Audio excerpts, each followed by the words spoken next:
देखा देख कुल मेहरारू बनावत थी हमारे ना ना आवेला हो। यह खाली तोरे ना वाला। अरे संदीप राज उर्फ राज से सीख ले, वो तो टिक टाक का स्टार है। दबी दबी तकिया बिगड़ जलने चोर।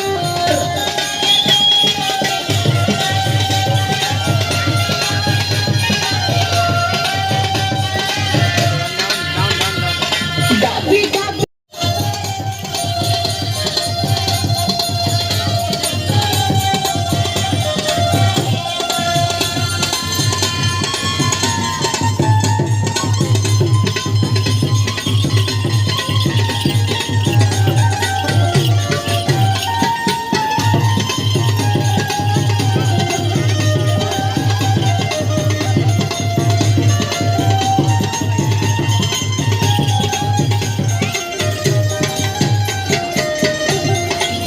अरे तो हम अगर घरवा बैठब तो कैसे कुछ व्यवस्था चली।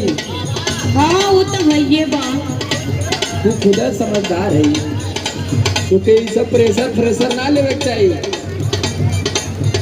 का करी हो तो और चिंता ना होखे लगेला। हाँ बहुत चिंता वाली भैली है। चिंता वाली कोई भले भलावा में सूत के काटब जब जाने।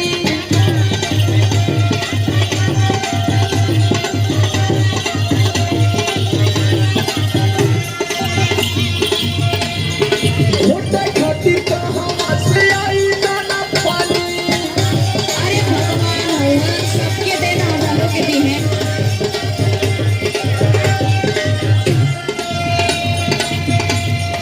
भलावा में सूत के काटब जब जानी। होता खातिर कहाँ से आई